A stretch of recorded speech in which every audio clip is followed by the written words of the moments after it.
Concernant la GPO, la GPO, bon, donc elle a traité deux aspects très importants pour l'avenir de SIPCOM. La formation initiale, donc formation d'ingénieur, donc et l'aspect recherche, recherche pratique. C'est un point très important pour l'avenir du pays. Donc on a pointé du doigt deux aspects importants pour l'avenir du pays de l'après-révolution. La formation initiale, donc la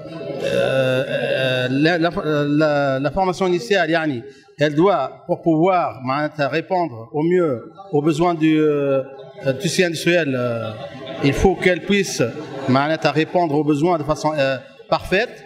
Et c'est la raison pour laquelle la réforme a eu lieu, c'est pour pouvoir vraiment s'adapter à l'évolution de notre secteur.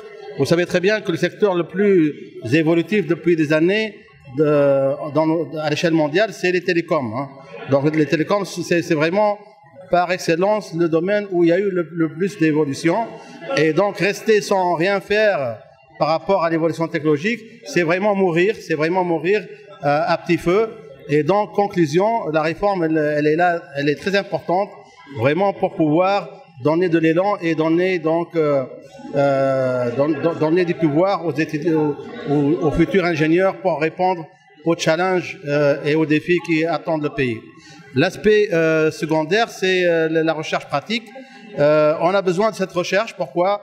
Parce que jusqu'à présent, comme on l'a indiqué, on s'est occupé de la recherche fondamentale, ce qu'on appelle la recherche diplômante.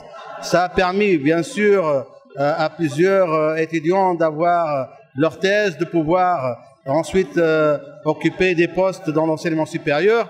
Mais je pense que maintenant, le système il arrive à saturation et maintenant, il va falloir vraiment que cette recherche puisse aboutir, puisse faire évoluer l'industrie à l'échelle de la Tunisie, d'où l'importance de la recherche pratique et d'où l'importance de pouvoir vraiment booster cette recherche, ce qui demande bien entendu beaucoup d'engagement de la part des enseignants-chercheurs, de la part du ministère de l'Enseignement supérieur et de la Recherche, mais aussi de la part des industriels qui doivent aussi vraiment ne pas tourner le dos au milieu industriel, au milieu universitaire. Voilà.